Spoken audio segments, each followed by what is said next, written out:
live streaming.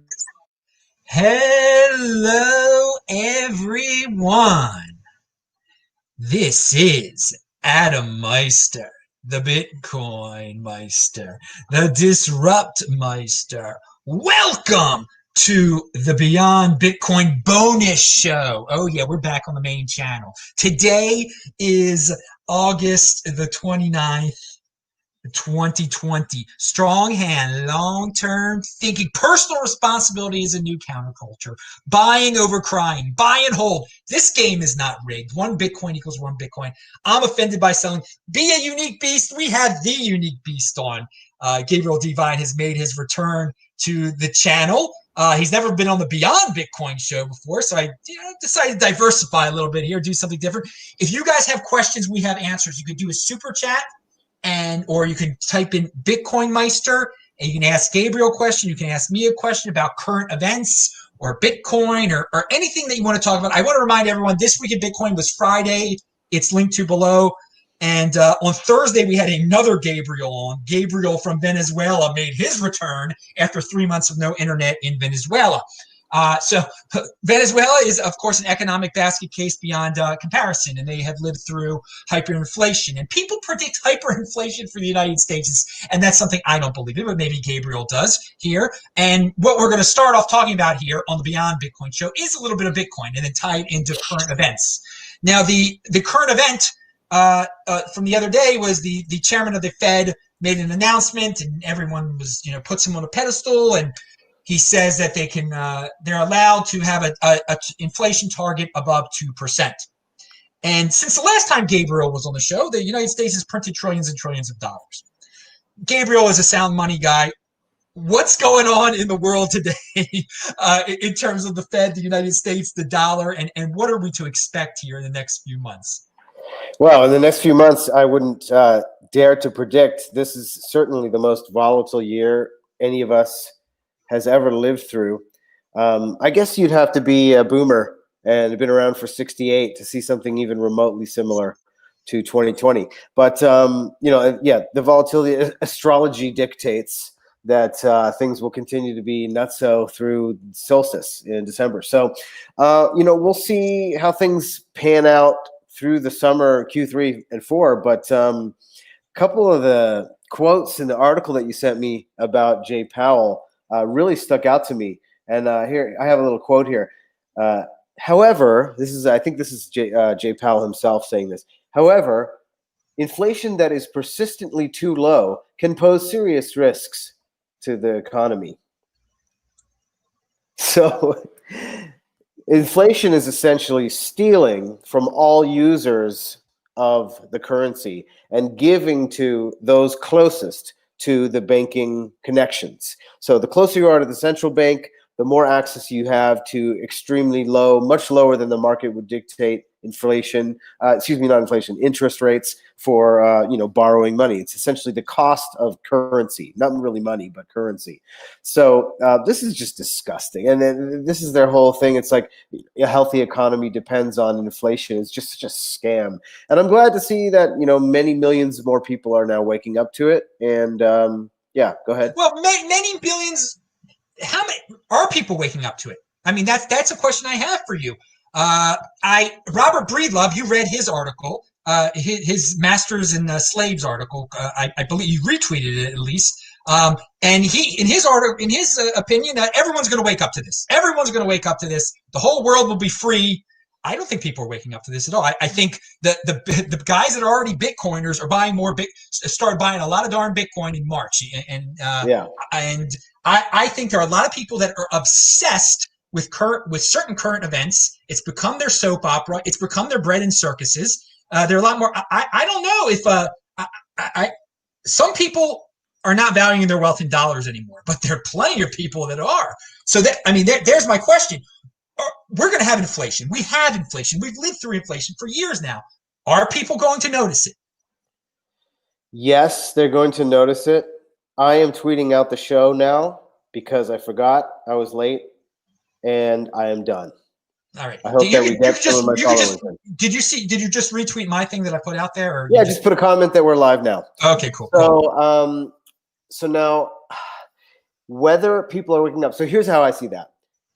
This type of viral idea or social wave or movement, in my experience and also my understanding, not surprisingly, they happen in a exponential way. So on an exponential chart, halfway through the chart is 1%. And the other 99% happens during the second half of the chart. So it looks to you, perhaps, Adam, that people aren't really waking up to this. But actually, it's moving exponentially and doubling every X amount of months. And what happens when you have those doublings is the classic story of the rice grains, on the chessboard or on the Go board, where you double each. You just give me double the last square, no big deal. Oh, and then you've bankrupted the kingdom because you're asking for quadrillions of grains of rice. So it's that type of situation where it's a trickle, then it becomes a flood. That's the same thing with Bitcoin too, where it seems it's like hard because we were like, oh, we're up to millions of people, 7 years ago. But the difference socially in the landscape is not that huge between 3 million people and 12 million people. But the difference between 12 million people and 3 billion people, that starts to make a really big difference. So I think that's where we're at, where it's this gradual awakening. I think that's a good way. It will put your point out there. It really gives you, because right now, to me, it doesn't look like we're growing. But if you look at it that way, take a bigger picture, your theory remains true that everyone is going to wake up if it really is an exponential thing. For me, I don't worry about it too much if most of the world remains slaves and ignorant. I just know that I'm not, and I decided that I decided that in 2013. So it is about being an adult here, and Bitcoin's success or the failure of the U.S. dollar or the monetary system. It doesn't depend on everybody waking up. Okay, it's well, that's the amazing thing about Bitcoin is that it's a self-contained system that's totally separate. It's not like gold where there's it's an existing part of the financial infrastructure, and central banks hold it and do their best to manipulate it and control it. And there are these cabals of price fixers in London that are going to jail because they got caught out and they're not supposed to do it. It's like, as a Bitcoiner, you look at this from the new perspective and you think, geez, you guys had that whole system duct taped together with people on the phone and expected that there wouldn't be conspiracies to fix prices so that they could draw off, be rent seekers on this point of control. How stupid. But the point is that, there was no alternative, and now there is. So it doesn't, and you're absolutely right. It doesn't matter whether everybody wakes up. We have an alternative. We have our exit, and that's all that's important. Yes. So everybody, everybody, take advantage. Pound that like button first of all, everybody, and don't wait around for the masses to do it. You get in there before they do, and protect yourselves. Now, you mentioned 1968 there, and you said this has been a year that's similar to 1960. But dude, they did not have financial Armageddon that year. And there were assassinations. Obviously, that could be a third. So far, we've had in 2020 we've had a virus, and we've had civil disturbances in all sorts of cities for months now. It wasn't just following an assassination. So I don't know what do you think there's going to be a third big thing, by the way? Are we going to, Hillary Clinton has already said for the Democrats, don't accept the results of the election. That would have been a radical, if you would have said that in 2016, the whole world would be talking about it. No one's talking about it though. Do you think there's going to be a third big thing? These things come in threes sometimes. And for me, if there's going to be a third thing, it's going to probably revolve around the election, I would think. But hey, I'm here to be surprised. So what do you think about that? The third thing has also been ongoing, in my opinion. And that is extreme weather and earth events, very likely caused by the grand solar minimum, which many alternative commentators have been speaking about for the past 10 years and longer. The current model of physics and climatology science in general has been so co-opted by essentially communists, but also just crooks of all types, authoritarians. They've completely co-opted academia in general, but also science, so that they've centralized it as much as they possibly could with quote unquote peer-reviewed journals. And people say that as if it's something positive, but what it is actually concentrating the decision making in a very small group of people that's easy to bribe and or coerce through blackmail. That's exactly the same thing with central banking. That's the central fallacy of macroeconomics. They're aggregating all of these metrics, and then what happens is that because economics really happens locally, you just aggregate, and then you can use any data point to cover a multitude of sins. The same thing happens in science, with physics, astronomy. And so basically all of these paradigms are essentially false. There's all these disinformation plans to try to keep the people in ignorance about the truth.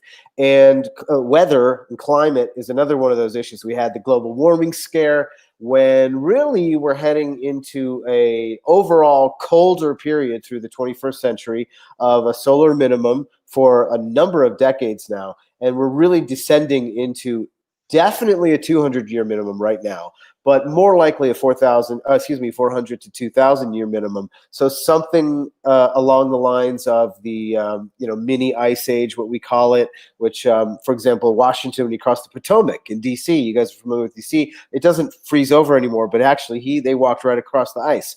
And this is 77, 8 or whatever it was. So but with solar minimum, you get more extremes as well, and very much increased precipitation, because during a solar minimum, there's a magnetic connection between the Earth and the sun. This is another alternative idea that mainstream astronomy is just starting to accept as part of the electric universe astronomical model. There's actually literally a tube of plasma that connects all the planets with the sun, and Earth and the sun's magnetic field flows up and down in tandem. So what happens is, as the sun goes into its minimum, the Earth's magnetic field also goes into its minimum. What that means is that more cosmic rays can get into the Earth's atmosphere, because we have a lower magnetic field to protect us from it, and therefore, cosmic rays are what causes clouds to form. Cosmic rays hit the dust and water vapor in the air, and that's what forms clouds. Clouds make rain. That's why we're having a lot more flood events now and much more participation. But also, the precipitation is very uneven now. So we're getting droughts in some places and floods and deluge in the others. So this is and then in addition, the lower magnetic field and energy change during the solar minimum causes more earthquakes and more volcanism, because it's less suppressed by the energetics of the sun. So we're dealing with more earthquakes, and therefore more tsunamis, more volcanic activity, and therefore more possible cooling from ash in the atmosphere, and just lower energy from the sun, which is a slight cooling effect, and greatly increased precipitation in some areas.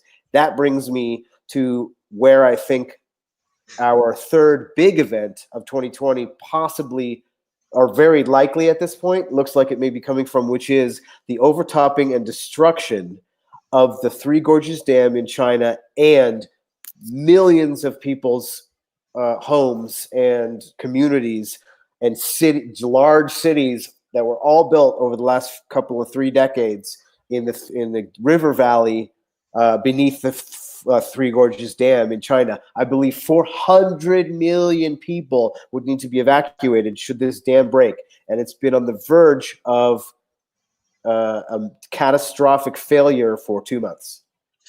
That would be bad.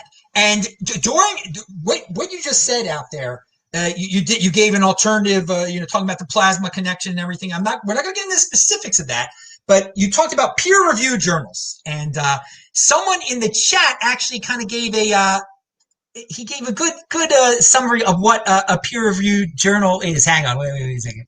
Where did it go? It was so funny. I gotta. He says circle jerk academics. So we've experienced this circle jerk academics in some current events that have been going on too. It seems like everyone's like, trust the experts, and the experts aren't exactly experts anymore when they just repeat what the other one says without doing it. It's a big circle jerk. It seems like. Excuse my language. It's a family show, but that's not a direct curse right there. So I mean, have you? It feels like the masses have just become taught to just trust the experts or trust what they see on TV. We're spiraling into an idiocracy. It seems like to me. I don't know if you have a take on that, since you did mention the peer-reviewed journals. Yeah, I do have a take. I think you're very wrong. I think that what we're I'm glad to say that I think you're really wrong about that. It has for several decades been an attempted coup on the human mind, and what you're seeing, the chaos that we're seeing right now coming to a head, is the sign of its failure. It's an attempted coup of the human mind that has failed. There's far too much access for any individual who may decide to look for it. All you need to do is decide that you want to look a little bit deeper, and literally in 5 minutes you can find that the subject is far more complex than you had imagined already. So you can say, okay, well, geez, that official said this statement about a disease or about anything, and they said it as if it's 100% fact, but when I do the research, it seems that it's not so clear. Even that is already shaking the fundamentals. And what you bring up, really good points, and that is, we're in a time of very rapidly rising distrust in authority. I think this is a really good thing, because the authority has been extremely abused and systematically abused for thousands of years. If certainly hundreds, probably a few thousand. So we're in the situation where the authority has utilized information throughout this, several millennia span of what you might want to call an authoritarian, an overarching umbrella, authoritarian governance model, ongoing governance model. And it is currently in a state of rapid decline. And we're seeing the cracks form where there's, large swaths of the population who completely have lost faith in authority. And that's a great thing, because the authority has been abused and they can't be trusted, and we shouldn't trust them. And systems based on that centralization, that hierarchy idea, the triangle, right, are not only inefficient in a situation of ready access to information, but they're also extremely prone to corruption. And that's what we've been dealing with our whole lives. And we're seeing the access to information provided by the internet undermining that model, and the rumbles of it are these cracks. And it looks like everyone's stupid, because everyone was even more stupid 30 years ago. It's just that now we can see it. And also there's more people who are pointing it out because they've woken up. So there's a lot more aware and smart people now too. So, even though that number is still a small percentage. Yes, that's the thing. I think it's all out there. If people want it, it's out there. And more people have taken advantage of that now as the years have progressed. At the same time, I think people are being siloed into these social media echo chambers. Okay, Yes. there's just a lot. I mean, you're saying that you think the people they're going to wake up and everything. If so many people have come up to life in the United States, why does Joe Biden have a chance of winning the election? Why? I mean, if the election was held today, Joe Biden would probably become president of the United States. That's the same old right there. That's a revert. I mean, that's the most normal thing in the world. That everyone was raised with. Vote for the guy that's been around the longest. And so I don't. I disagree with that. With your, once again, I disagree strongly with your framing of the situation right now. That's not at all what's going on. What you've just said. You don't think he has a chance? That he has a great chance of becoming the president? He is absolutely getting crushed. There is zero chance. This is going to be an incredibly thick red wave, and not just for the presidency. He has no chance. The polls are absolutely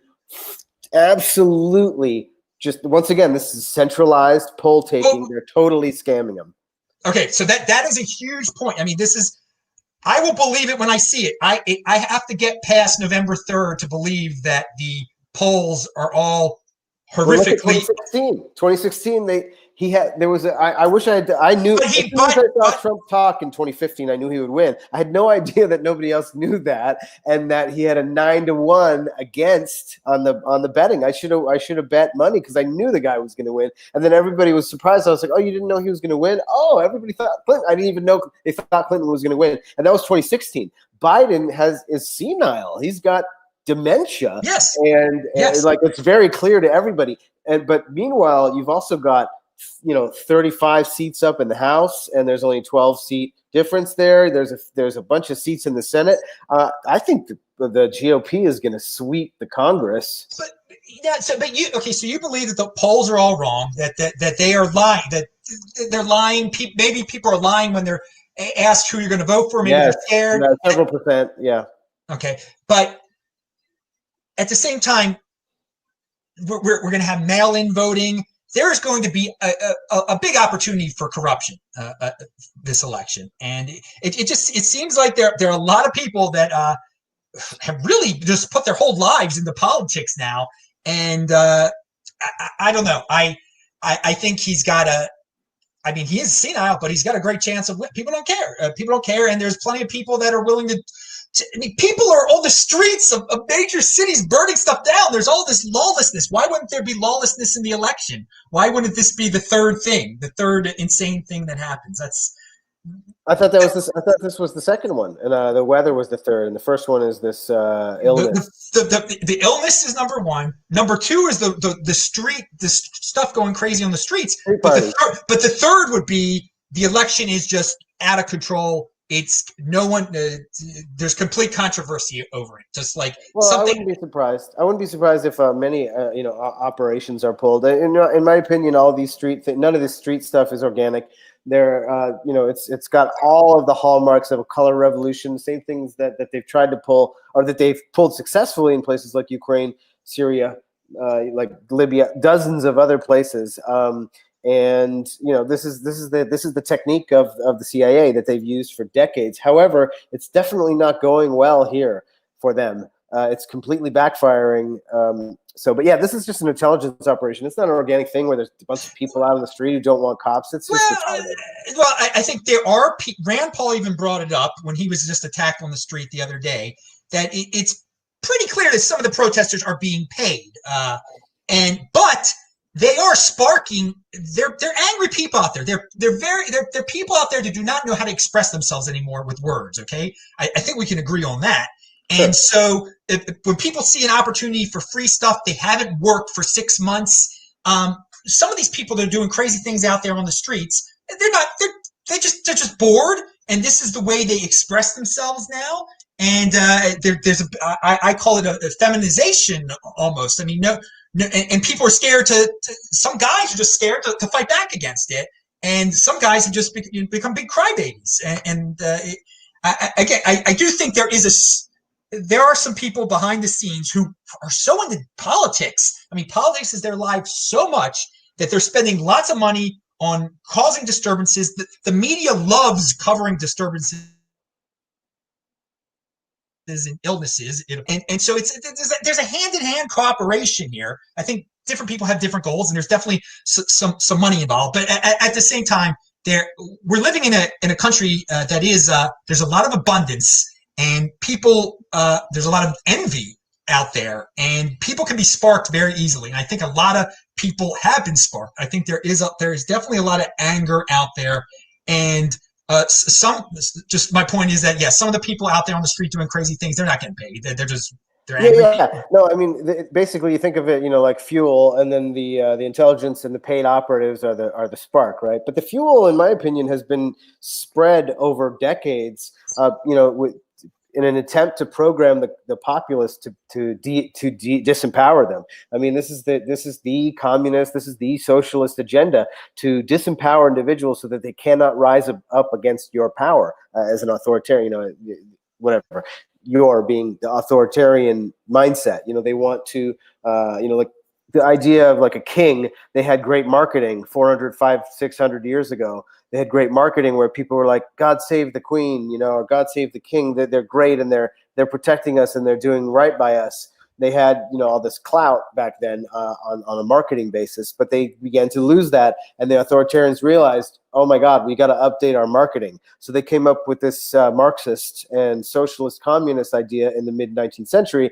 Okay, we just put lipstick on a pig. We just slap this idea that we're helping everybody and just institute the same old hierarchical, authority that, so National Socialists, Nazis, communists. These are the types of governance that centralize the most. So they've essentially come in under the radar in the United States and many other countries in the West, infiltrating the educational system. If you look at educational system, they teach things like critical theory, which is the biggest bunch of bullshit. Excuse my language. Biggest bunch of crud ever, and it's just Marxist propaganda. It makes no sense at all. I think it boils down to this: collectivism is the default.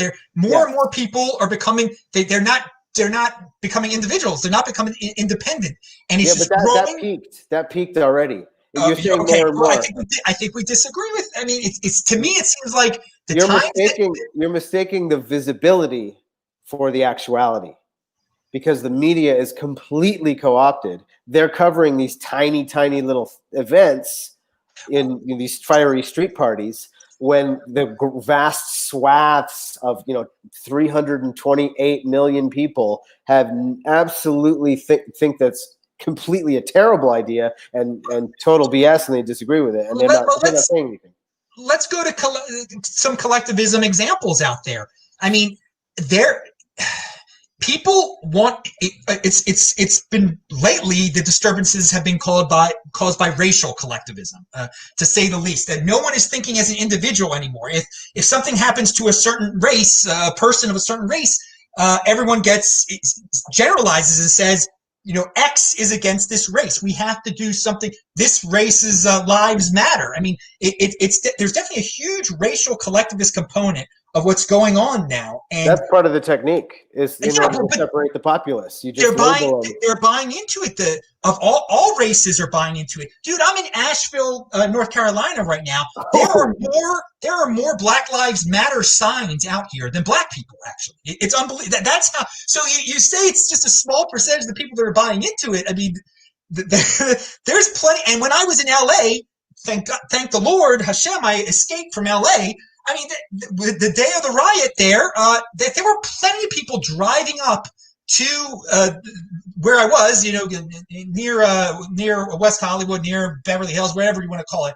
And I don't know how angry all of them were, but there were plenty of people that were bored out of their gourds that decided it's time to just take it to the streets. And I mean, people want a cause. And this collectivist cause is out there.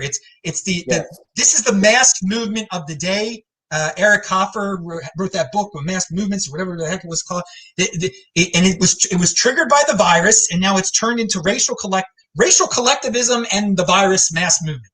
That's what it is. The term you're looking for is intersectionality. This is this racial collectivism thing where you break up everybody into tiny. The great thing about intersectionality is that it always leads to total disintegration and the total collapse of any movement based on it. So luckily, we don't really have anything to worry about it.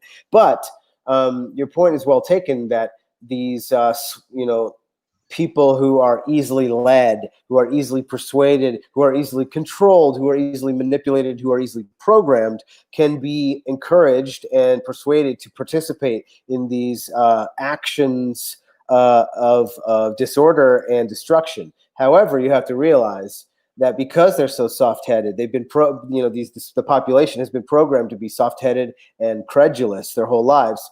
They can also be programmed to do other things, and it doesn't. It only takes a nudge in a certain direction to completely flip them over. So it'll be interesting to see them get controlled in different ways by different groups. Think about what kind of a difference 1 million Bitcoin millionaires can make in the society with their message and with their money. I mean, this whole programming thing goes both ways, is what I want to say. That's a really positive take on it. I like that. I hope here, because everything that we've just talked about, on a personal level, as an individual, I don't give a darn, because I'm already in the Bitcoin overlay. When I want to leave a place, I leave a place, okay? If I don't want to be around certain people, I'm not going to be around certain people that are acting crazy. I can say whatever. I can't be canceled because I don't work for anyone. I don't have kids. I don't own a house. So I don't have those attack vectors. But most people have some attack vector, okay? That's one of the things that I talk about on this channel, is to truly get into the Bitcoin overlay, get rid of your attack vectors, get to a situation where you cannot be canceled, and get to a situation where you can leave if things get bad wherever you are. And, people talk about home ownership, but if you get stuck owning a home in Minneapolis, you're in some yuppie part of Minneapolis, it's not too fun anymore, is it? I mean, it was for a time, right? Going to see the Twins play, now what are you going to see? I mean, it's terrible. Now, on that note, someone had a question. What's my shirt say? It says Satoshi. And I've worn this before in the Beyond Bitcoin show. Remember, subscribe to the backup channel. Gabriel is linked to below, so follow him, follow me at TechBalt. We're having a great discussion. And another question here that is really good. Spartacus of Pharisee said, what country would you move to with all of this? Well, you asked me, but I'm going to ask Gabriel too. To tell you the truth, dudes, combined with the virus that's going on right now, the virus stuff is huge. Back in the day, people would say, oh, we moved to New Zealand. New Zealand is great. I have been to New Zealand. It is great. It is beautiful. You're in the middle of nowhere. No one's giving you problems. Everybody's nice. But what's going on in New Zealand now? The authoritarian lady who's in charge there, I wouldn't want to be there now. It's horrible. Like a few people have the illness, okay? And they shut the whole country down. I mean, it is, and no one's fighting back or anything like that. I've been to many, many countries on this planet. I love Israel too. He shut down Israel. It's terrible there also. There's plenty of places I've been to, Asia, et cetera, et cetera. Let me tell you, here in the United States, it's a tremendous country. Every state is a little different handling all the situations that are going on, okay? And the other thing I love about the United States is that we have the most people speaking up against this, okay? By far. Now, I've seen there have been protests in Germany lately. That's good. But to answer that question now, honestly, you said, what country would you move to with all this? All this being the virus and the BLM stuff and everything, it would be here in the United States. I'm pleased that during this year I have been here. I wouldn't want to be stuck in New Zealand or Israel or Australia. Australia is beautiful too. People always mention, oh, Australia is so great. It is great, but they shut down all the city of Melbourne, one of the most beautiful, greatest cities on earth. It's horrible. It's like there was a war going on. Everyone's shutting their house. So I'm going to say the United States is it. I've been having a blast here. Los Angeles was annoying, so I went to North Carolina. I'm going to go to Baltimore. I'm going to go to Salt Lake City. I go where I want to go. Each place is. Let me tell you something. In South Dakota, it's not going to get as bad. And they're going to be holdout states here. Even if Biden wins, that's why I say if Biden wins. There are always going to be holdout states that will not buy into the nonsense, as some of these states have totally bought into all the nonsense that's going on. Gabriel, you take it away there. So I said a lot. You make a really good point. The United States, one of its big strengths is that it's not it's not really a democracy. It's a republic, and that's a great strength because the states individually are democracies. People vote directly for their governors, and the president is not supposed to have nearly as much power as he does. And there's far too much centralization, but the general structure is much less centralized than any European country or Australia, New Zealand, which are they've completely, because the people there are calm and easygoing, they've totally taken advantage of that and created essentially, a socialist nightmare on top of what should be a prosperous society. So in my opinion, the government of the United States is actually more powerful than I prefer. I prefer to go to a country that's a bit looser, where the government has a lot less power, is not able to stay on top of things as well. What ends up happening is that people tend to take care of their issues among themselves a bit more. It's not nearly as litigious because the courts can't be depended on. And what happens is people tend to, if you have the right balance of culture and society, you have a weaker government, and what ends up happening is the people have a lot more leeway to live their lives. So I suggest looking for a government that is sort of in the middle. It's not in mid-collapse like Venezuela and under attack from the international community, but it's not Canada either, where the population are sort of these docile slaves, kowtowing to the socialist central government that's currently, mired in scandal as it is, but they just willfully look away. I've talked to many Canadians about this, for example. It's like similar to Australia and New Zealand. So that's, you want to find maybe that middle ground where there's a government that's functional but weak. That's my advice. And by the way, Gabriel and I talking about Australia, Canada, and New Zealand, the people being weak and stuff. You trust me, they are. We've had plenty of people.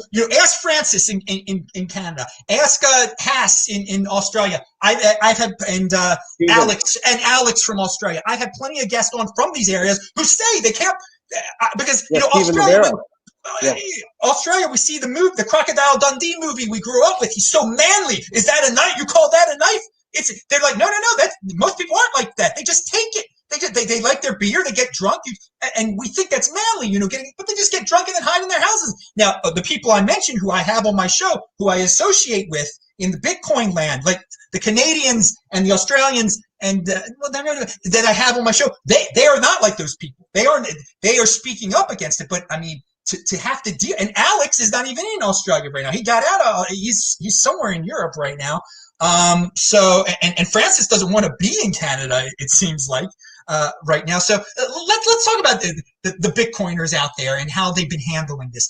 Were you shocked at all by some of the Bitcoiners have been outspoken. I have been outspoken. I am not giving in. Safadine hasn't given in. Just keep on speaking against the panic prison that everyone is in because of this virus. But I mean, were you surprised? I mean, to this very day, there's still some Bitcoiners. They're proudly wearing the mask in their on their Twitter feed and everything, and they're still pretty freaked out about this situation. They they become they're status Bitcoiners, which I think anyone could be a Bitcoiner. So yeah, sure. I unfollowed all those people many years ago. So I'm in extreme West Bitcoin land. They made a map. Do you remember that? It was really cool. It was kind of like Bitcoin was like all orange, obviously, with Bitcoin color on the left side of the chart.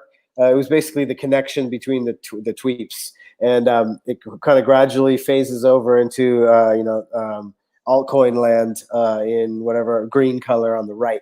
And so me and like Neil Woodfine and Pierre Rochard and Michael Goldstein, we're all in this the extreme maximalist end of Bitcoin land. So nobody in my timeline, I mean, I only follow a couple, 300 people. So, 250. So nobody in my timeline is wearing a mask, unironically. The only guy I follow who talks about masks positively is, the philosopher Nassim Taleb. And actually Taleb and Saifuddin Amos had a falling out over this exact issue.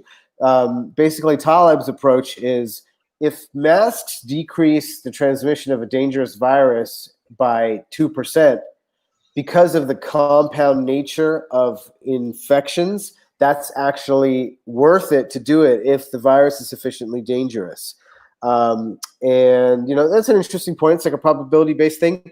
And in his defense, he's been talking about pandemics for like 15 years. He says the one really important blah blah blah. The one really important one of the few excuses for a centralized government is to deal with something such as a very dangerous pandemic. Blah blah blah.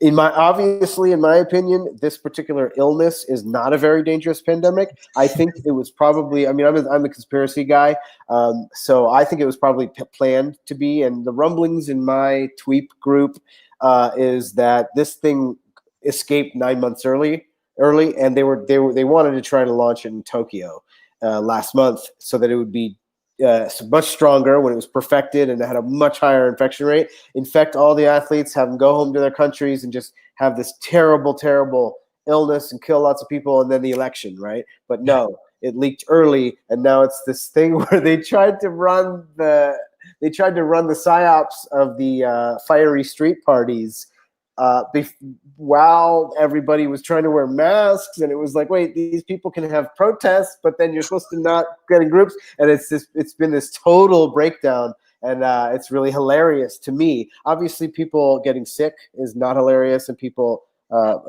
passing away is terrible, but this so far is approximately equal to the bird flu of 2009 in the fatalities, which is terrible, and we should have done more back then. But the reaction now is not only not doing any good, but it's directly causing a terrible recession we're just entering. And suicides and other horrible things are coming. Now, yeah, way worse than any bug. You mentioned Talib. He's been talking about it for 15 years. That's the thing. These people who have been waiting for something, they've waited for this for so long. Finally, they get something that's sort of it, and they can't give it up, that it isn't as dangerous as people thought it would be. This is, it is a pandemic. It's like the bird flu that we didn't even notice in the United States. Whatever. I had it. I noticed it. I got real sick for a couple, 3 days. It was terrible. Yeah, but they didn't shut it. It was nothing close to this. No. You know, the economy went on, et cetera, et cetera. So there are a lot of people with vested interests that, you know, have been dreaming of this, and they're young people who lack meaning in their lives, who've seen all these movies for years and years and don't remember 9/11, and they want their own 9/11. They want their own RFK and JFK situations. They want it. There's some people that just have a negative outlook on life and want bad things. They're doomers. They're doomers, and this is the ultimate. And why buy into the doom? They buy into the doom, and they help promote it, and they help megaphone it. Now, you bring up something very interesting. We're not going to get into if it was planned by by China, if this was, but let's go into the reality of social media here. Once this thing got out, okay. Once everyone started talking about it, and then we started seeing, you know, people dropping dead in China, all these weird scenes from China. Do you think in the last 4 months that the Chinese has seen how much the West has panicked, how easy it is to scare the freaking anything out of most people in the West, and that they have used social media to help control the narrative and, you know, force people to be more, put people on a path to be more scared, and put suggestions. Like I do believe that there are entities out there that are taking full advantage of this situation and adding to the fear for their own benefit. It would not surprise me if the Communist Party of China is adding to this and is manipulating things in a way, you know, get everybody to argue if you should wear a mask or not. That only helps. I mean, that helps the enemies of the West, whoever the enemies of the West may be. So, excluding, you know, who created it, do you think that the China is helping promote it now through social media? Well, I think, you know, as usual, I'm like I said, I'm the conspiracy guy, so I'm looking behind the scenes, right? I'm looking at the parties pulling the strings of the PLA, of the Communist Party, of the lab in Wuhan. I'm looking at those guys. You know, they're blackmailing the party members in China just as much as they're blackmailing, you know, quote unquote leaders in the West. I mean, you look at somebody like Angela Merkel. Angela Merkel was actually, I believe, a physicist or some sort of a nuclear engineer. She was like a scientist or engineer, and she spent her whole younger professional life as a self-avowed Marxist. I mean, she's literally a communist, and she's one of the most powerful leaders in Europe for a couple decades now, or I guess 15 years. I mean, this is, it's not exactly difficult to draw the lines back to China, the most powerful communist nation on the planet. So, I mean, they've been working really hard. And if you look, this is not something you see in the United States mainstream media, because if you look at the 6 corporations that own them, China's fingerprints are all over that too. So the mainstream media in the US, or lamestream or legacy media, you want to call them now, because they're already well past collapse. I mean, the views you get on your channel are, you know, competing with the CNN's off hours. So, you know, this is not, they're not really controlling much of anything at all anymore. But that's why that you won't hear things like all these academics getting arrested recently. And, you know, the Australian government, actually half the government is, you know, doing these mask whatever regulations of, with penalties if you don't have a mask on. And the other half are researching all of the millions and millions of Australian dollars that have, been pumped into academics and politicians in the country over the past 40 years to try to influence the policy. Obviously, they're, much closer in the hemisphere as well. So, I mean, there's been spates of dozens and dozens of arrests of Chinese nationals and also American nationals with ties to Beijing, getting caught with data. I mean, it's all over the place since Trump got in. They've been really cracking down on this. So, I mean, certainly China's fingerprints are easy to follow. It's not difficult to follow these back and find these stories. And one thing that cannot be denied, that during all this insanity, when all the West is screaming at each other, arguing over masks, China has taken over Hong Kong. We had all those protests. The Hong Kongers looked like they were going to fight it. Then all of a sudden there's a virus, and no one's paying attention to Hong Kong anymore. And China's done it. They've taken control. It happened just that easily, And here in the West, we have screaming Karens, real women, real people on Twitter, saying that we need something like China. We need a lockdown where people are locked in their houses, centrally controlled. People, Westerners, are begging for the Chinese solution to the problem, and which is, I mean, that's a huge victory. If China is sending propaganda out there, it's a huge victory for China if Westerners are demanding a Chinese solution. And clearly, yes, China's always has had they have a big economic influence in Australia. You can see it when you're there, actually. And it seems like the people there have bought the China solution to the problem. They're into it, like let the government will provide the solution. We will blindly listen to the government. It can be as strict as possible. Only the government can solve this. I have no personal responsibility anymore. And so maybe it's just a coincidence that people are begging for the Chinese model, but they've got some plans over there. I mean, definitely. I think what you're describing is, trumpeted by, like you said, social media bots and programs to further narratives that are positive for and put authoritarian governance practices in a positive light. But that's not how regular people think. Regular people have skin in the game. Plumbers, surgeons. These people don't fall for that stuff. And 2020, the people in the gray area between who don't really care or don't really know. The absurdity of 2020, like we discussed, you can't gather unless you're at a BLM protest, or you can't gather unless you're smashing windows. The absurdity of 2020 is doing a lot, I think, to help wake up a good a good portion of the masses. So it's going to be interesting to see as things, I won't say return, but as things settle into a new energy in December, January, I think we're going to start to see a totally different new direction, new sparkles on the waves, a new tide coming in. It's going to be super interesting to see the totally different and unexpected narratives for most people. I think you and I might be a little less surprised, but I think a lot of people are going to be real surprised by the next 5 years, 6 years. Well, since this is a Bitcoin channel, I'll tie it in real quick.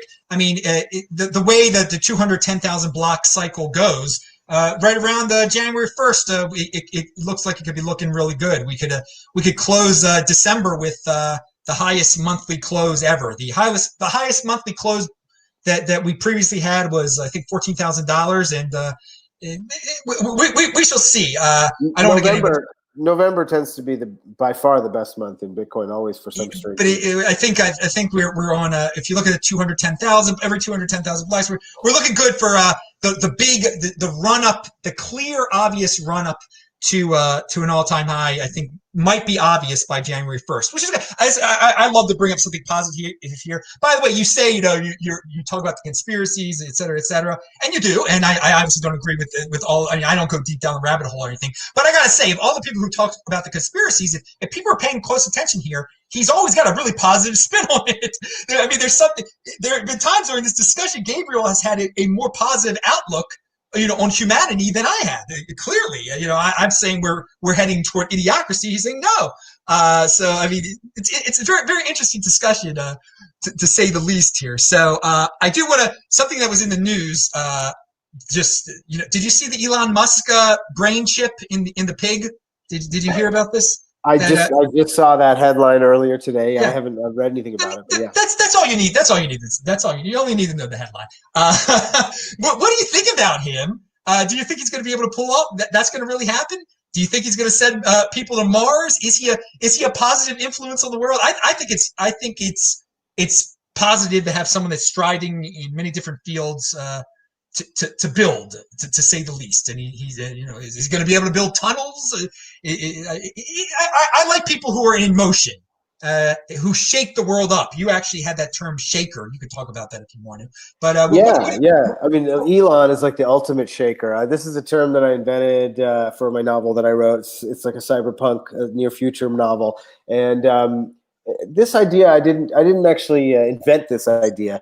It comes from a philosopher whose name escapes me. I'll try to tweet it out. You guys follow me, and then I'll tell you. But he's an author, and basically he was talking about how there is a technocratic class of entrepreneurs using technology, and the advantage to your life and wealth is so great when you leverage technology in a period like this, because it empowers the individual. So, and then people who don't are like stuck, and he called them the barista class.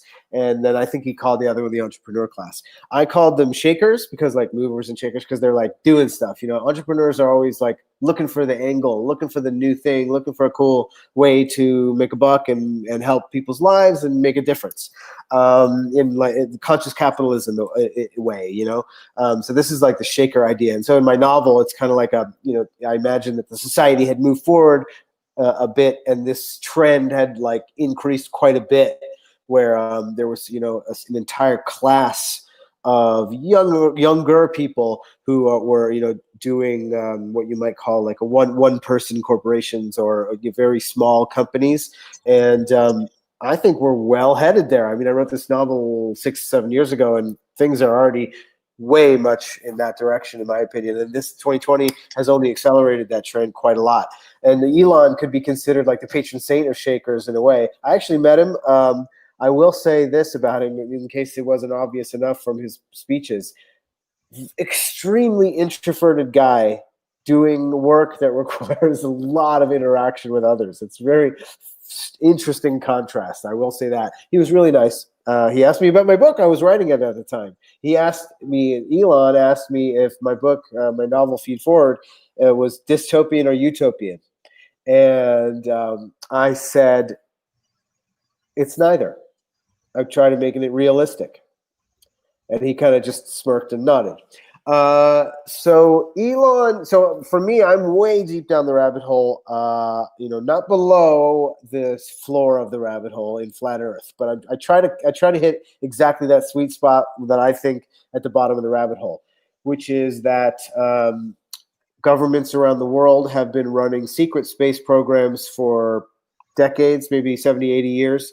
And that they've already been using anti-gravity technology, what we call anti-gravity, which is actually more, well, there's other terms for it. It's not really fighting gravity. You're more creating, a source field, essentially. Basically, the ether is real. Einstein's not quite.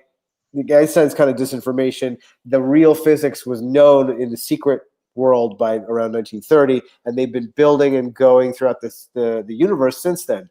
First the solar system, and now the universe. So the idea there is that there's several million human beings from Earth actually out in these space programs, and the rest of us are kept here as a control matrix. But that control matrix is currently breaking apart, and we're in the midst of this sort of fight to regain control. By people who don't want to have a slave planet, essentially. So they've been, because if we are the real currency in that world is emotional in a sense, or it's energetic or personal. So if you can get somebody else to suffer, it's like a Luciferian or Satanist thing where you can like gain energy. It's like the Emperor in Star Wars, right? He can like suck out your energy, right? But then if he uses his powers, it does weaken him a lot, So that's kind of the thought there. Yeah, we definitely differ on our views of space. So let's focus in on the the brain aspect of Elon Musk's program. Do you think he can create a chip that can be implanted in people's brains that will maybe make people see again, hear again, not be paralyzed? Patience, young Padawan. I was just about to get there. So Okay, my good. point was that Elon can't use any of this secret tech. He's not allowed. He might know about it. He might even know the science, but he's not allowed. He's a mainstream guy. So I do feel like Elon is actually a genuine iconoclast in the sense that he's not allied with the secret guys. He's not allied with the public guys. He's kind of trying to do his own thing and balance his own thing and create rockets, which is like 100-year-old technology. And this is, and he's already warned about the dangers of AI. So to me, it seems strange and suspicious that he's creating a mental bridge interface, because the security implications there are absolutely terrifying and horrible. I would suggest to any tech enthusiast out there planning to put solid state in their body to think twice about doing that, because cars since 1990 or even 2000, you can hack into cars and crash them. Do you think it'll be any different for your brain? Really? How much do you know? Unless you're an expert, no, I guarantee you, no expert in cybersecurity would ever consider planting a chip in their brain with any type of software in it at all. No, even if they think that they can control it completely, no, they won't do it. I agree that this stuff probably will be hackable, definitely at first. But if you are a person that's suffering like seizures every single day, or if you're very much paralyzed, I think it's worth a shot. I mean, if you're they're already using them. That's just a little diode or whatever. That's like a very simple circuit that you're putting in there in order to like literally use this is not a digital computing chip. It might have a tiny controller amount of software to catch, some Wi-Fi in the middle of your brain or whatever. But those type of sensors are not sensors, but those type of activators are actually using electric signals to stimulate portion like cells in your brain. That is a much more that's like a sledgehammer compared to what a neural interface where you could surf the web inside your brain or something. I mean, that is far, far more integrated than one of these simple chips. They're already using them and they're great. I don't have a problem with that at all. Those are very simple. I mean, geez, they've got like whatever, 64K RAM in them or something. It's tiny. It's not something you could ever do anything sophisticated with. By design, it's they're one-trick ponies usually for stimulating a very specific part of your brain that can't function otherwise. Yeah. But I want to go back. We have some exciting topics here to something a little bit closer to home, and that back to Bitcoin, but it also is social media type of stuff, and that is this Inx token that came out that some Bitcoiners thought it was necessary. They're starting an exchange, so they thought that in order to raise money to basically to do an IPO using Ethereum tokens. Now these guys had they didn't speak highly of Ethereum in the past. Now they're raising money through Ethereum. So I think my bigger, people who watch the show on Friday and other shows are familiar with what this is, who these people are. But I mean, the bigger question, for you is how hard of a time should these guys be even given? I believe out there's some people that I call it the Bitcoin Inquisition. If you even mention an altcoin, you get attacked. And I am a guy who's just like, it's not, if people do things on Ethereum, it's not hurting me. I don't care. If people do things on BSV even, it's not hurting me. And so, if people want to make mistakes, they can make mistakes. And I can have people of different opinions on my shows and everything like that. And at the same time say, I don't agree with this person, but here they are. They like Ethereum. And I just think there's some people out there that it's become so polarized. Everything in this world has become so polarized that some people have brought it to cryptocurrency, where it's like, if you say one thing that's questionable about Bitcoin, you're the devil. That's it. You're cast out. You're not pure anymore. And with these guys, it can be said that, yes, they were hypocrites.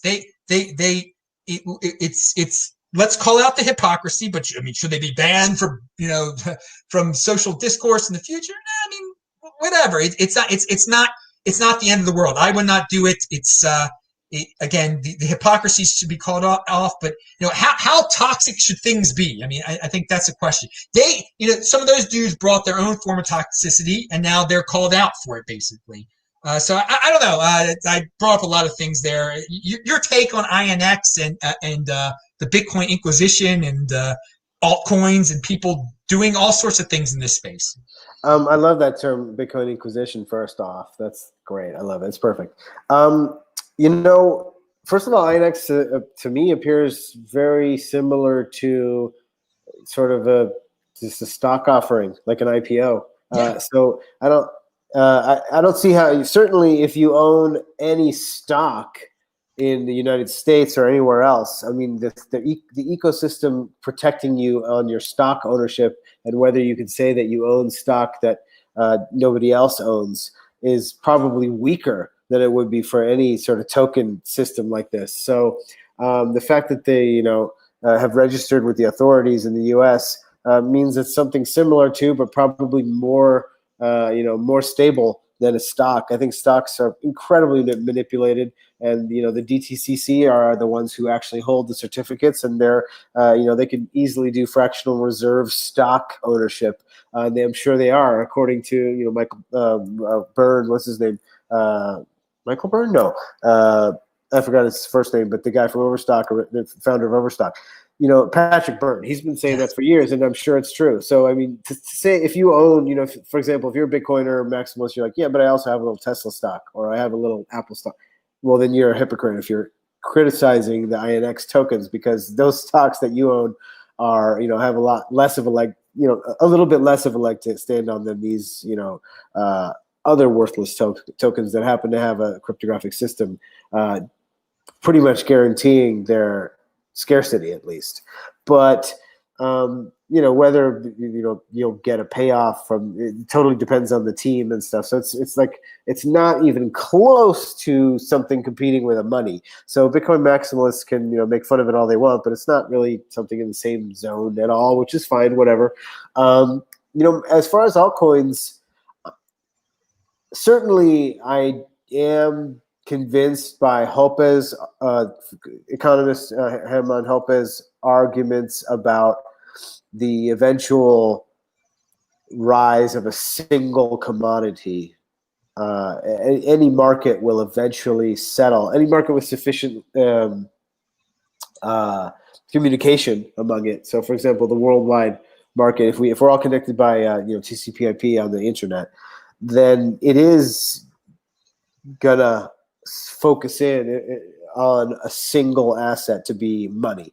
Everything else would be speculative or a specialized sort of payment system, but not a money.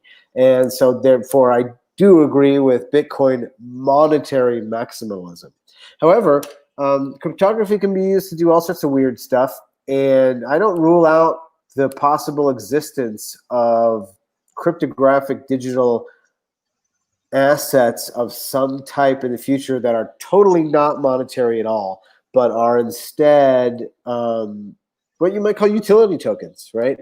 So I do think that there is a potential for that. Now, I haven't seen anything that remotely resembles the type of thing I'm imagining, but people have talked about it quite a bit. Actually, Bisq, which is a great piece of software, amazing decentralized Bitcoin exchange software where you can find people with fiat and even altcoins and trade Bitcoin with them using Bitcoin smart contracts. Really great piece of software, BISQ.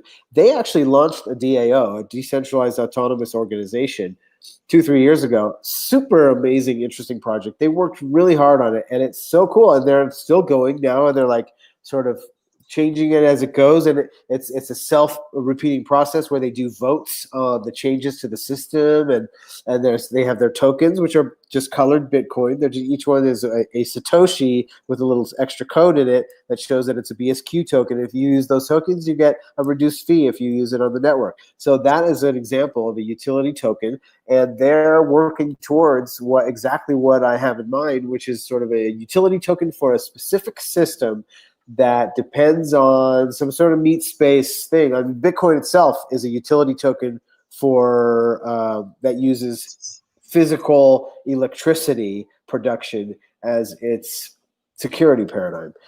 So I do think that it's possible that one day we will have other much smaller, more limited utility tokens in the world, which will not in any way become money or compete with the function of money in society, which Bitcoin will take. But it's conceivable there could be other cool, interesting digital tokens out there, none of which will be money and not function even as currency in most cases. So you are not a member of the Bitcoin Inquisition. This is good to know. You are not, because someone from the Bitcoin Inquisition came after me. In fact, I had someone come after me from the Bitcoin Inquisition because I've had Ty Zen on my show. That's why I got sent to and because I have Andy Hoffman on my show, I got sent to the a Bitcoin Inquisitor said he would no longer to speak to me anymore. With Andy, I might Andy. To be honest, I'm because he's shilled the Bitcoin, worthless Bitcoin forks. I might actually tip off an Inquisitor to your location. Like, oh yeah, he's I might actually turn you. Even though I'm not an Inquisitor, I'll be like a slimy jerk and turn you into them probably because of Andy. Oh, okay. So now I'm going to be sensitive. In between. It was you who told that guy it would be. All right. Okay. now, let's stick it. Now, hey guys, Andy's my man, though, man. He'll be back on the show. Andy Hoffman will be back on the show in September. By the way, he's a sweet guy. I really like him, but I do disagree strongly with him about those forks. Yeah, we can ask him more about that. He says straight up that he was promoting altcoins. He was hired by Mimble Wimble Coin, MWC, that fork, that it was an airdrop. The one that Trace Mayer ended up having something to do with, apparently. Yes, right. Yeah, that's still, people ask me, people keep asking me, where's Trace? I don't know where Trace is. I mean, he just... After that happened, he disappeared. Yeah, man, he's waiting for the next big bull run so he can introduce himself to a bunch more people who didn't experience that period. But in all honesty, Trace has done great things for Bitcoin. I mean, I agree. Incredible. And I wouldn't be surprised if he's just helping Caitlin Long behind the scenes with her bank, because he was helping her. Yeah. He was helping her with the bank in public. He's a lawyer. He's smart. I wouldn't be surprised. I'm just this is what I'm guessing, that's what he's doing right now. That he's helping. But Caitlin Long is doing that big Wyoming bank, Avant, all this stuff. I don't even know though. I should have Caitlin Long back on the show, and I wouldn't be surprised if he's working on that. But I mean, he doesn't have to do anything. He's got a lot of darn Bitcoin. So according to him, people have expressed a lot of doubt. I mean, because it's like, well, hey, why would he accept this, shilling fee, knowing the damage it'll do to his reputation if he's got so much darn Bitcoin? So a lot of people are doubting that he has all that much. But I will say this, he was in very early. He certainly was in when he said he was in, because he was talking to people and they were there. And he also funded some early, really great Bitcoin projects like Armory and, of course, corporations like Kraken that are still around today. Very well trusted, very well respected exchange, Kraken. All right. Since we're on Bitcoin, I'm going to ask you the MicroStrategy news from now. What's 3 weeks ago? MicroStrategy, another company, right? Yeah, but MicroStrategy is the big. I mean, there was two small Canadian companies too. There are going to be more and more small companies announcing it because everybody retweets it and it gets a lot of publicity. I'm sure some people will lie and say that they have Bitcoin when they don't, but with MicroStrategy, I thought that was the biggest Bitcoin news of the year. I still think it is. I don't know if it can be eclipsed. Do you think that was the biggest Bitcoin news of the year, MicroStrategy? Biggest Bitcoin. Well, no, the halving was the biggest Bitcoin news of the year. Okay. But maybe second, yeah. Because, I just tweeted out after the Canadian company started mentioning, obviously they're only, 3, 4, 5% is as large of an allocation because they're smaller companies. But I said in my tweet that it's a trickle that's going to become a flood. It's, once again, that exponential chart, right? And if you think about it, it really makes a hell of a lot of sense. I've actually been waiting for this time. in the thoughts of the circular economy, right, where how a money becomes goes from just a commodity speculative play to a store of value, which is where we're at now.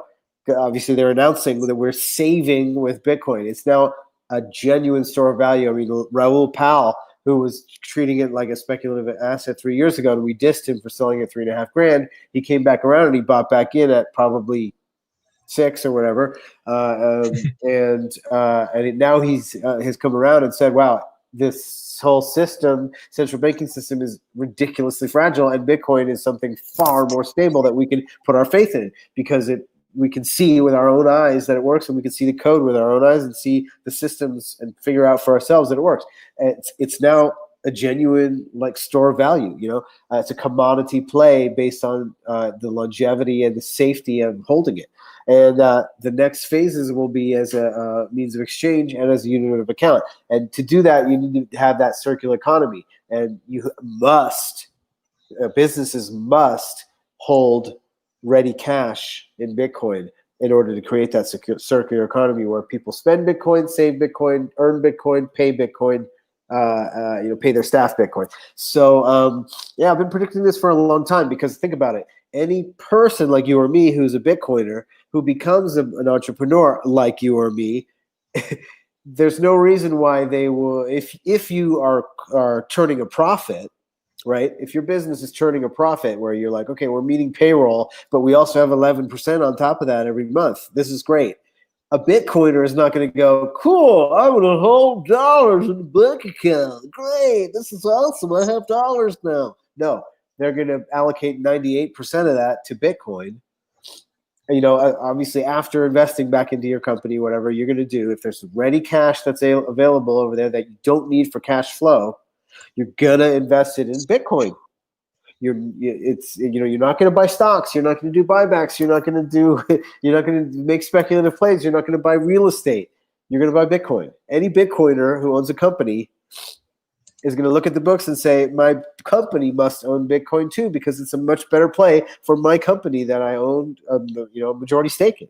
So it's just a natural decision for any Bitcoiner business owner to make. And they've been making it for a long time, but this was the first really large corporation with over 100 million announcing it publicly with a paper explaining why and how. Well, not how, but why they're doing it and how much, so that as part of publicity. It's wonderful. It's wonderful.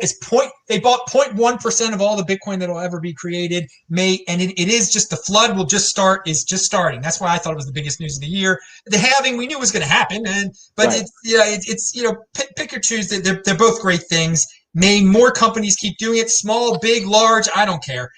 Just because something's regular doesn't mean that it isn't big news. I mean, for us Bitcoiners, you got your Satoshi shirt on. Like, every block is like a wonderful miracle baby that we just celebrate every day that Bitcoin just runs and the blocks get produced and the hash rate goes whatever direction, but it stays above zero. It's a miracle. It's a miracle. We're so fortunate and so grateful to be in this time when Bitcoin exists. It's wonderful. All right, I want to ask you a few more questions that are beyond Bitcoin here. First of all, someone mentioned Sweden in the chat. That they've been doing things great over in Sweden also. Now, I wouldn't want to be a citizen of Sweden because you can get a lot of you're taxed high in Sweden. But dude, I can't wait to visit Sweden again. I'll tell you that. Right now the international travel, it's ridiculous how shut down it is. But man, their constitution, besides the high taxes that they have a lot of freedom. They did not lock down their people. They said it was against the constitution, against their rules.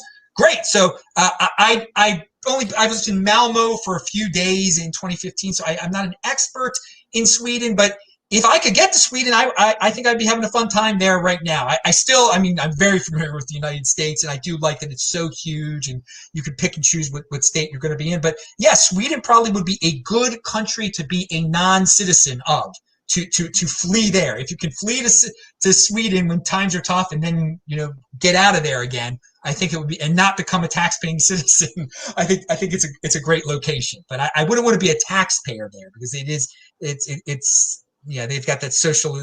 But if you're a visitor there, it's a lot of fun. Yeah, it looks like it, and you don't get locked I down. love Sweden. I love Stockholm. I thought it was beautiful. I have not heard that. That's amazing. I didn't know that their legitimization for their decision was that the Constitution does not allow emergency drastic powers of that type. That's really cool.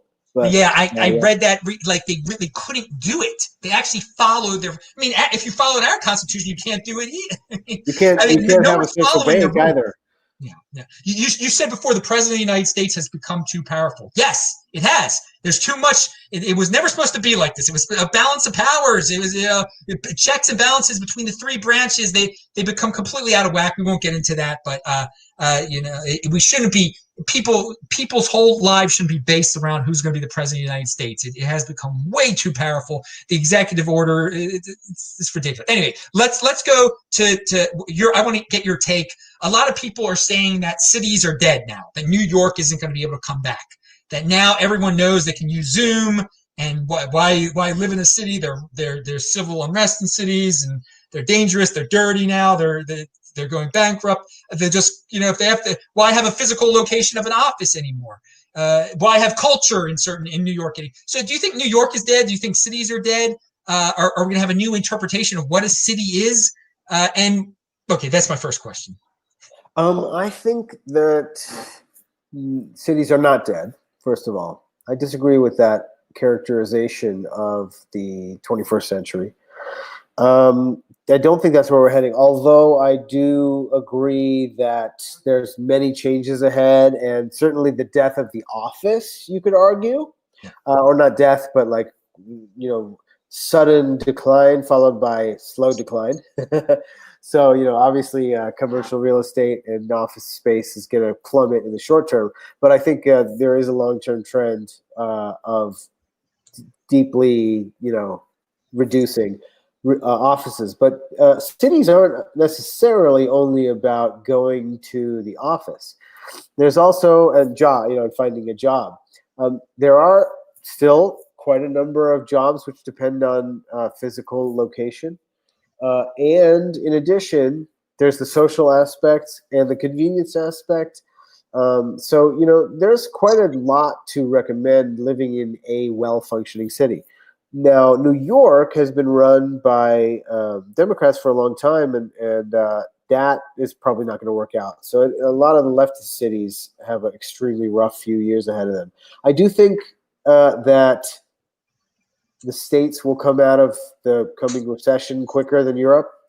And cities, I think cities will become interesting again in the late 20s. Mark my words. Right. And what do you think about the future of education on the kid level and on the college level? Is this shaking things up, the current situation that we're in? Or some colleges going to okay, yeah. And that affects cities also. That affects cities also. But yes. Yeah. This is a really serious dislocation. The demographic change will happen as well, and there will be exit to exurbs in rural areas and stuff, but it'll be slower, and there will still be something to recommend cities.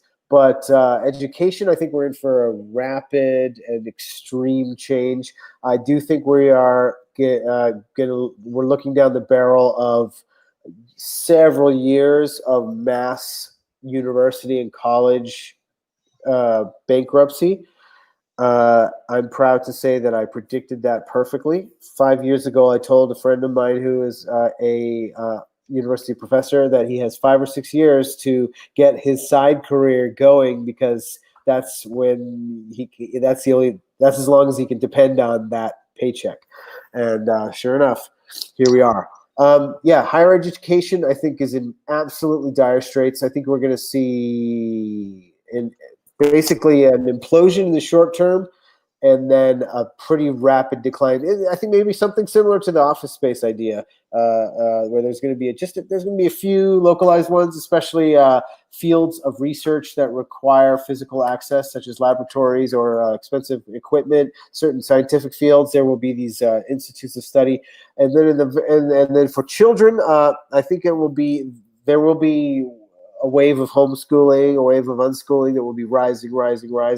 And I do think we're going to return. I do think we're going to see state schools, budgets disappearing and alternative education paradigms popping up all over the place. I do think that the education that we've known through our lives in the West up until now is already a thing of the past.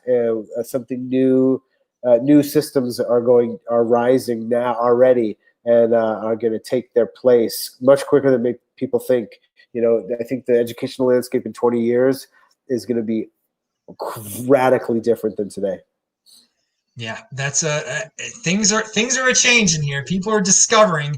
I think it's great. They were stuck. Things were stuck for so long. It's so great to see things really loosen up this year. Yeah, I mean, there's a certain paradigm out there. I've got to go to a 4-year college and I have to pay whatever they ask me to pay. It'll be worth it no matter what. And then you don't get a job. Now that people are, this is waking some people up definitely. Oh yeah. They don't like taking the online classes for $30,000 in mom's den. Yeah. What the heck's going on here? Wait, I can just take a master class for $200. Boom. Yeah. Now, I guess the final thought here, final question. I talked about it before. The feminization of the world. Do you have anything? Do you think that's a real thing? That things are trending in that direction? People aren't taking stands anymore. Or, I mean, that's a broad term right there. Feminization. It can be interpreted in many ways. You have a take on that? I have so much to say on that. I wouldn't even know where to begin, but let's tie it back into a subject from the middle of our talk today, which is, an intentional effect on the populace instituted by authoritarians, what you might call an elite cabal, say.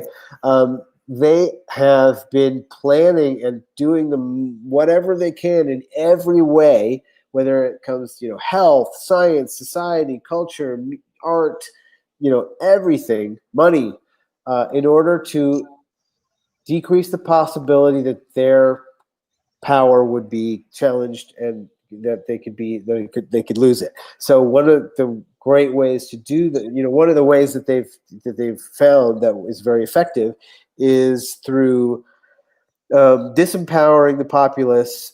Part of it is actually not just feminization, actually.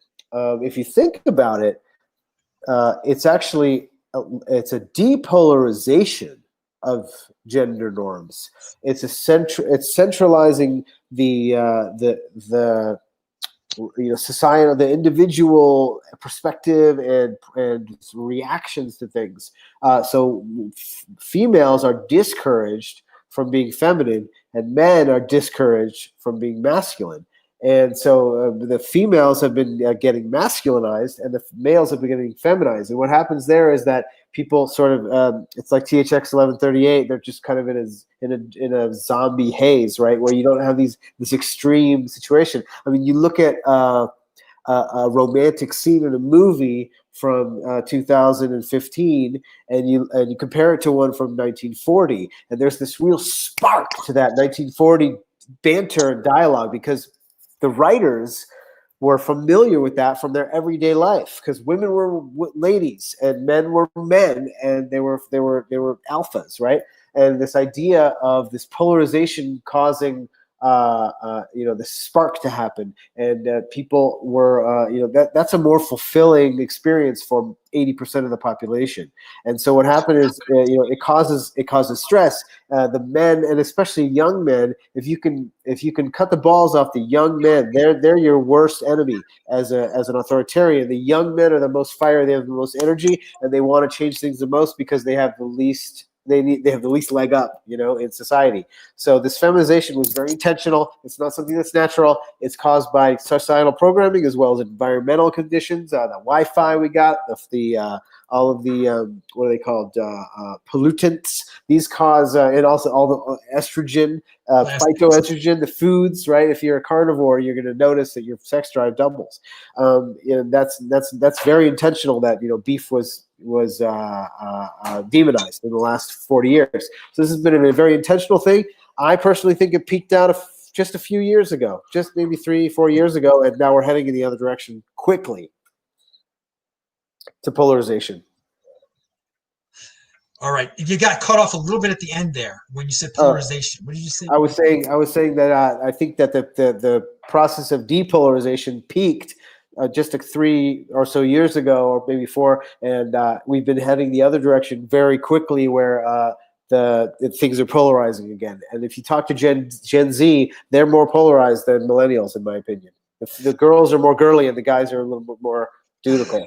You got a positive outlook there.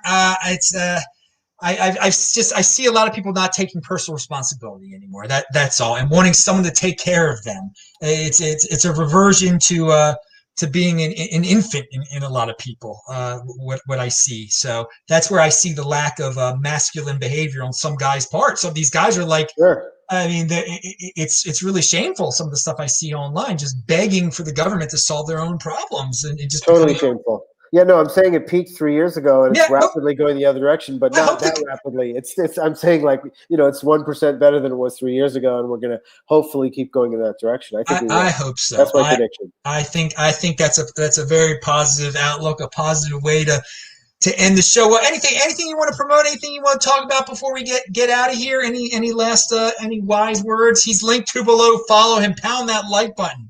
You know what? I'm not trying to shill anything. I'm not upping anything big. But I do want to ask you, and putting you on the spot here, when we first encountered each other on the internet, probably 2014, 15, something happened where I said something that you've brought this up to me before. You brought it up to me. You're like, were we enemies? You asked me. I was like, no. There was nothing ever. I think I teased you, and then you mentioned me on a show. Is all it was. I mentioned you once. I got you and Theo confused on a show. I know that. I mean, I spoke about you on my show. I said he talks about conspiracies on Thomas's show sometimes. I probably said something like that. I think I dissed you. Something that you said about an altcoin or something, maybe, but I don't remember. I don't know. Maybe you did diss me. I don't remember you dissing me. And I didn't have anything. I had nothing against you. Nothing I can remember. I just thought I thought sometimes you talk about the conspiracies too much on his show, on the Friday show. Definitely. And everything. The Bitcoin group. It's Tom on Thomas's show. So I thought it was you were quite a character, and I was, I think at first I was hesitant. I was like, should I have a guy is he gonna bring up conspiracies on my show? Oh, like that, but I didn't we didn't engage in any Twitter issues or anything. No, not at all. Not at all. I remember just at the time I was kind of confused, but I always loved, everything you said, and your show on Friday was great. And I just enjoy our chats a heck of a lot. So thank you so much for having me today. It's been great. Yeah, man, it's been great. And again, we don't agree on everything, and that's the thing. Yeah. You can have different people on the darn show. People don't obey the Inquisition. Do your thing. There's a lot of interesting people. Groupthink is a no-no. Don't do groupthink. Yeah, compliance. There's been a lot of herd mentality. Yeah, think for yourself. Yeah, but Gabriel, guys, if he's been around this thing a long time here, man. I mean, I've seen you on. You were one of the original guys on the World Crypto Network. Basically, I mean, one of the original guests. Well, Thomas and the World Crypto Network is what inspired me to jump on the internet and talk, because I thought that nobody was saying what I thought was going on. But really, you and I both got into Bitcoin in 2013. It was in the spring for me. Yeah, basically. Hey, and by the way, how did you meet Thomas? Or that's a good story to end with. How did you get involved to get on his show? It was, like I said, I was scouring, and there was, as you know, back in 2013, there was very little online about Bitcoin. I mean, it was like one story a week in all over the media, including like smaller blogs and stuff. For the most part, in like May of 2013, there was hardly any news, and we were starved to like talk to people and stuff. And I was looking for this, and then boom, I found Mad Bitcoins. He started up in, I think it was April or March of 2013, and I was like, oh, this guy's nuts. He's so crazy. And then he started, doing normal, talking stuff, not his crazy get up and the news show. And he did these panel discussions, and I watched them all through 2013, and especially He works for who am I thinking? The British guy. God, I haven't talked to him in years. Oh, But the he's British great. guy. He's Yeah, a great guy.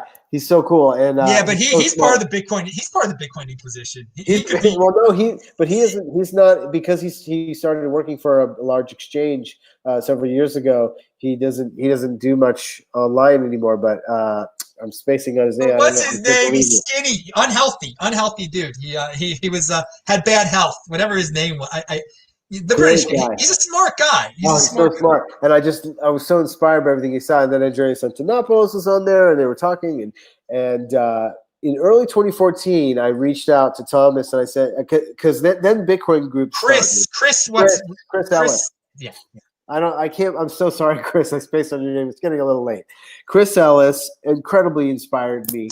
And Chris was on with Thomas on the show, and Theo and other people. And watching the show, I loved everything they had to say, but I had, opinions that I thought other people might be interested in too. And so I reached out to Thomas, and interestingly, right at that time, Vortex also started a show himself, and Thomas said, "Hey, why don't you jump on with Vortex and do a show with him first?" So we actually did a show on a now defunct network, and then Thomas liked what I had to say, and he brought me on. So I basically auditioned with Vortex, but then Vortex and I kept talking too, and then we brought in the next show. We actually brought in another genius, Bitcoin and Markets podcast. Now he does. Ansel Lindner. So Ansel was on like a week later. So Ansel and I got started with Vortex too. He's another genius. He's way more advanced than you or me with finance stuff. He's like a real insider trader guy. So, and Ansel, incredibly smart guy. So I got my start. I auditioned with Vortex, and then I was on the Bitcoin group all for like 4 years straight. Yeah, back in the day, you could just like contact Thomas, and then all of a sudden you're on his channel. It was there weren't many people. The basic point is there was hardly anyone doing Bitcoin anything back then. There was no one doing altcoin anything, and by 2017 there was a million altcoin scam channels, all trading channels, this that. Now it's just a bunch of noise. It's mostly noise. But back in the day, you could contact the one guy doing it, who was Thomas, and say, "Hey, I'm your friend," and you'd be a host on a show. One audition, and I was in. Yeah. Thomas is great. Thomas, he does it for the love of it. He really does it. Yeah, I finally got to meet him last September on the Bitcoin cruise. What was it called? Whatever. Yeah. And We had a you great got to time. hang out with Ugly Old Goat, right? Yeah, it was Ugly Old Goat's event, and we went from LA to down to Ensenada and back. And Thomas and I got to finally meet physically after all these years. 6 years, 5 years later, and we had a blast. All right, we got a question here. We're going to end the show, but we got a $5 Canadian question. Taval, thank you for this. He says, Adam, ask Gabriel if he thinks the stock market is in a bubble, and any thoughts on the ridiculous valuation on Tesla right now.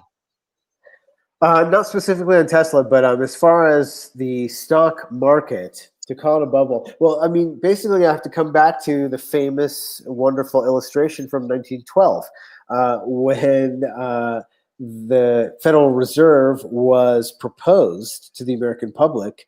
Very sagacious newspaper cartoonist drew a wonderful, see if you can find it maybe, drew a wonderful drawing called The Coming Money Trust, I believe is the title at the top, and it's this giant octopus, and his tentacles are in all these industries and banks and all these different places, and obviously he's sucking up the coins from those places, and he's barfing out these gold coins into the stock market, into the New York Stock Exchange.